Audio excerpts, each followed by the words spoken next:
Mata lisusu wana viva te. Pesanga viva ya biku rouge boete. Musale bandakate salinine.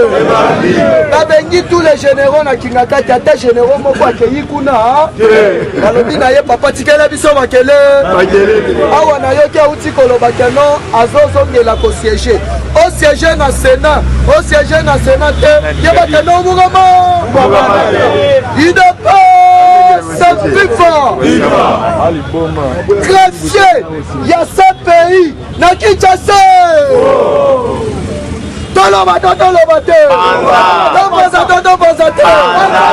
Fati akutanina inspecteur ya finance. Tout batu nyonso oyo ba détourner ba mbongo ya sote mouton. Oyo toyebisaki bino du 6 mars. Fati ko banda matumbo. Matumbo le banda rate salini. Oyo eza basini liton. Yebe. Na ebisaki bino ke non. Denge sali wana soki omoni Fatia bandina ba procureur. Après ba procureur a kolongola Corneille na. Viva. Après wana yo yebe. Awa siko la minute otokomi na concentration ya le 15. Méchant.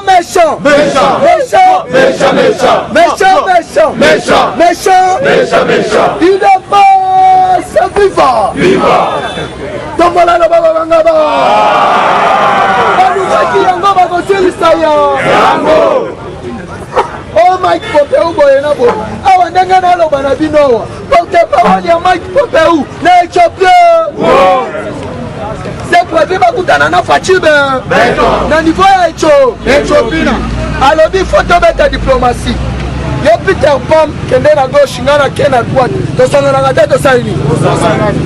Il n'est pas servi fort. Yo soya otena boyena boy. Tika la biso makele. Awa siko fongola matoyi oyoka.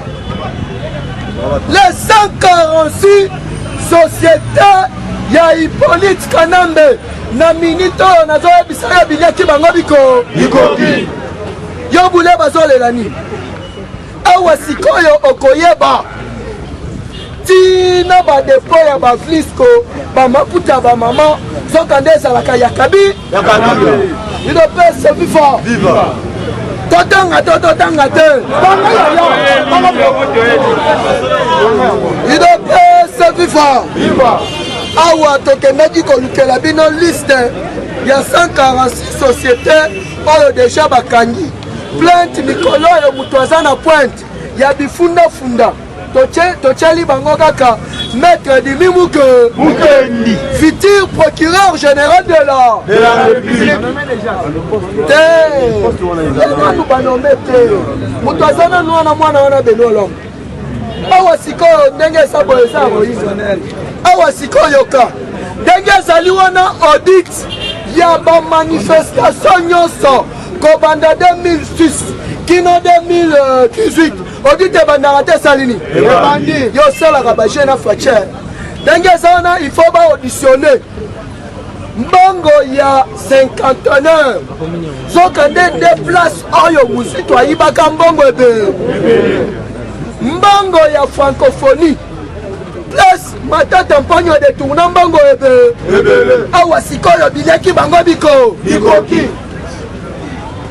bino bwana baleso nini mongala kopesa biso yo mwana wana yaya Sadio Mané oyo nani kombo na esana yo okoki kosala politique te zongela kinbufu zongela malewa po eza expertise ya bawara bachayo ministre ya finance na 2006 awa tozi seve na ye mobi seve ya Keita Jang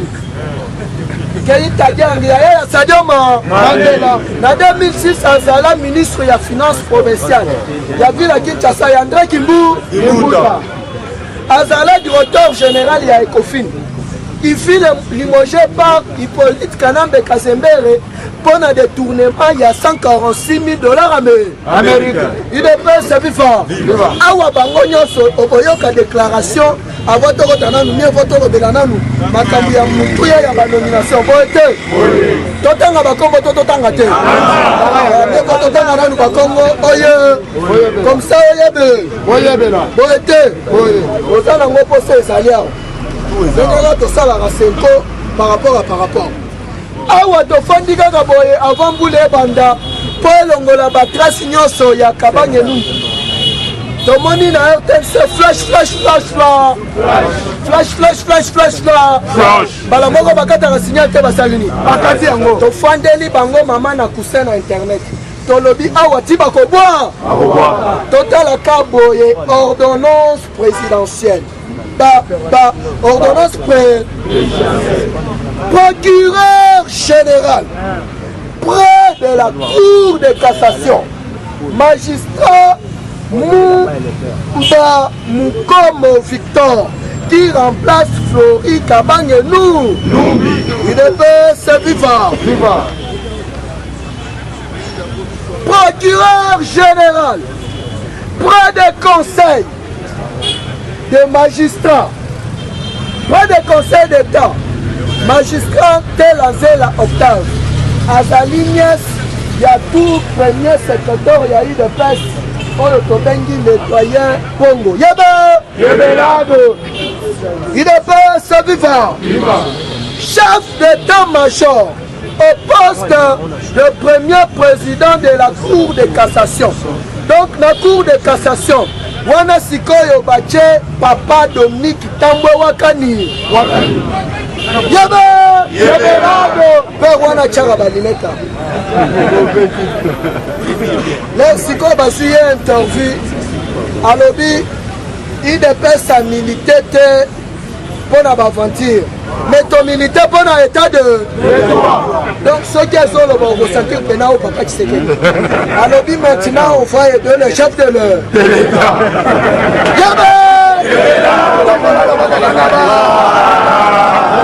Fatime Yosela bakomi kolela ni olela te binyaki bango biko et puis tout oyo tozotia bango nyonso en garde ozala mwilanya ozala ngoi mukena oyo ya défense mutu akomeka kosala na baordonnance ya mokonzi ya mboka avant chef de l'état atindaka mwinasa biso tout na ministère ya défense toencercle yango okobimela wa mwilanya ke kabila ke awa sikoyo biso moko nde tokomi faire justice yebelado un nommé auditeur général près de la haute cour militaire wana eza mpona kolandela miyibi nyonso ya barwandais batuti batango fort bajohn numbi bagénéral Kasembere banyabirungu bango tumbugama mukamate balobi lieutenant général Mukuna Tiana Yebelado Mukuna Tiana Muku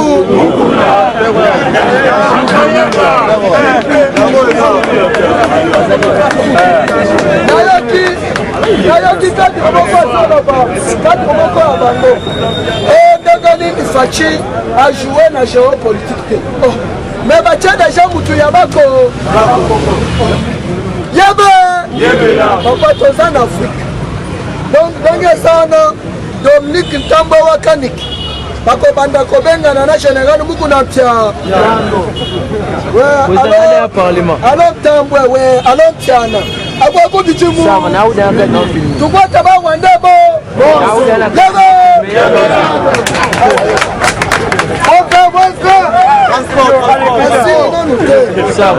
nazo yo matumbole bandaka te salini o makambo ya consultation yana ya busalani balobi bien le chef de l'état et le coron de l'accord awa sikoyoka yo osalaka baje na faci eyindeli bango awa ndenge eza wana barefide yango bakosilisa yango pena yo osalaka baje na faci omoni faci mwana place na bino idepesa viva quartier pouvoir viva oyo batie na auditorat militaire oyo ler balandi nanu batuni ye point de vue na ye ya liboso na mo na ye ya liboso concernant nomination na ye na chef de l'État alobi ndenge eza wana RDC yalaki théâtre ya criminalité ezalaki théâtre ya n'importe qui aya asala buzo awa sikoyo na minute oyo ozali inculpé na massacre ya des experts ya o umukama otumbi 15 combattants ya UDPS na permanence umukama UDPS viva parti au pouvoir viva donc père wana balobi ye azala camarade ya papa Tshisekedi wa Mulumba depuis 1976 mais c'était ba espion ya papa Tshisekedi wa Mulumba et pas Kabila oyo bandaki koyoba papa tout le temps soloba Kabila zo espionner biso mais ayoba ke biso tozo espionner ye tinaka le PS viva mutu a dénoncé ki muyibi ya Kabila bandakala eza papa oyo Dominique Tumbatiana abisi Kabila omoni Katumbi wana ayibaka Katumbi abimiselaka ye mundu kitasali alobi mitakupika masawa awa makambo ya patuka bangu kalutuka kajoko abu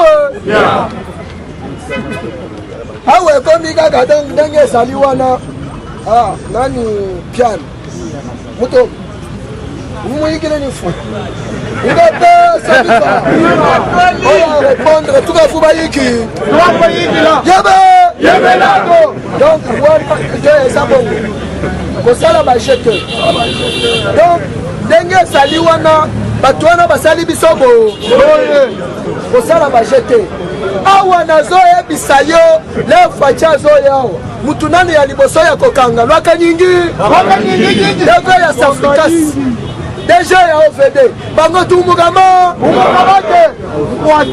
dernièrement bauti kodécouvrir mbongo oyo badetourne na makambo ya soti muto 45 millions de dollars américains idepese bifa gate mutu na lobi ezali inspecteur ya finance lelo facile azokende na Addis Abeba alekeli wana amoni bamazaza omoni ndezo masala makambo na ye bamazaza tu ekoyaka te esalini soka nde bachekaka bapumpe likolo mpona kofente mais faci ayebisi chauffeur alobi doze muke alobi doze ye moko atali donc il y a eu bel et bien baventure d'où faci a confirmé ti azokende Addis Abeba boye retour na ye ye moko na soki muto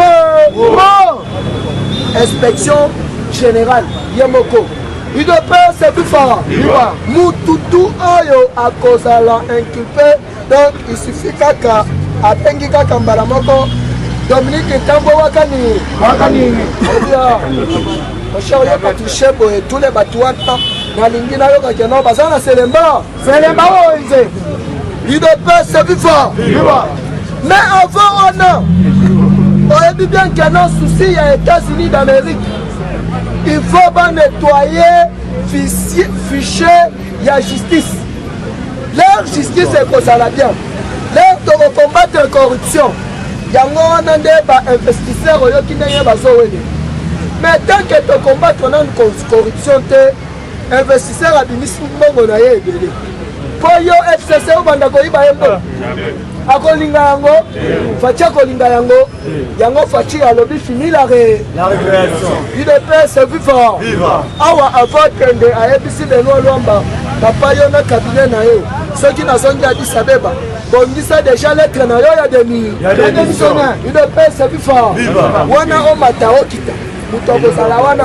maître Dimi Mukendi sikoyo imaginez-vous maître Dimi Mukendi procureur général de la République procureur général de la République UDPS bifa po atie baprocureur général ya bacour de cassation bacour constitutionnelle cour de cassation wana donc soki okotisi na 4 ye soki arejete yango libera ata soki oke na lola UDPS bifa sikoyo moto aza wana yo moko comprendre juste est-ce que oye o patati patata soki arejete yango okokende ofunda ye wapi omoni bango nde baza wana basuki baza ya kosuka Kalombo alobi na madidi boye alobi yo bandaki kopiolela obandaki kotya munoko ewa parrain na bino ya lamuka Fridolin Ambongo akei bapesi ye mutuka epa Kabila olobaka Tshisekedi akoalize na Kabila me mutu na bino ye wana bapesi ye mutuka mpo na nini aboyi mutuka awa sikoyo ka soka te oyo ya Azadona siku wana komekesana kapiamba na maître Dimi Mukendi babandi bacontrôle na baenquête na bango chaque combattant Kabila aza na 146 société awa na Congo toloba te toloba te awa sikoyo ka soki ezali ya Hippolyte Kana ozwi Congo Futur ya Hippolyte Kana ozwi Robank Access Bank BGF Bank ya Hippolyte Kana ozwi Kin Marché ozwi City Market ozwi Sister Market ozwi Supermarché Shoprite eza ya ye bakosa bino te ozwi Amer Calling oyo basalaka bamai ezali ya Hippolyte Kana ozwi bacongo froid ozwi Beltesco ozwi na bavlisco oyo ya bavlisco oyo ya maputa ya bamama ya Hippolyte Kana sikoyo olingi libulu oyo bakreze pendant 54 ans na ina neuf atia kunda yango ozali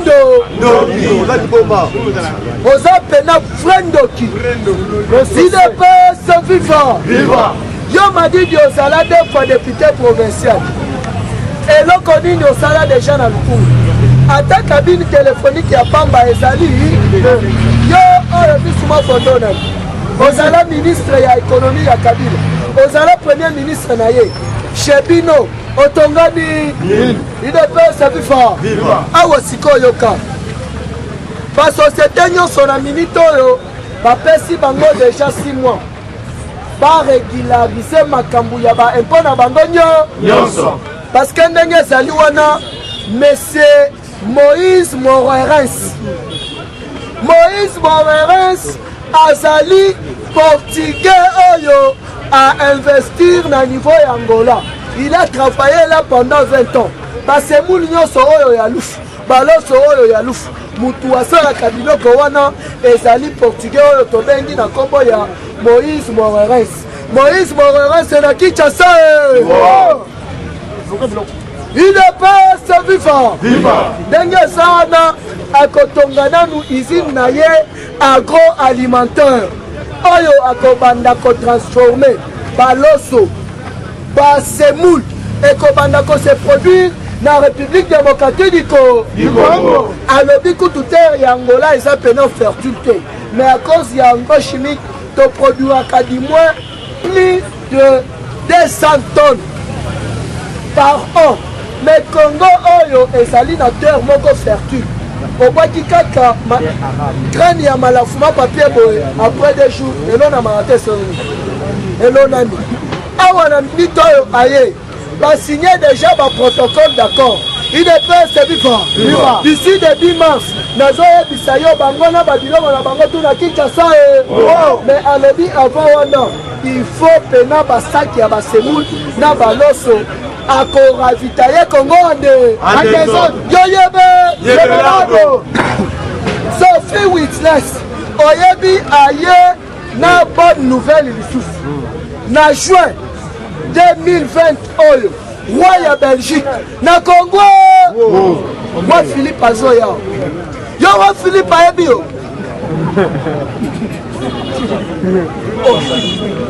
tomona boye Sophie Witness premier ministre belge l'air ayewa yaya Sadio Mané akofanda pamba te inde na ambassade ya Belgique.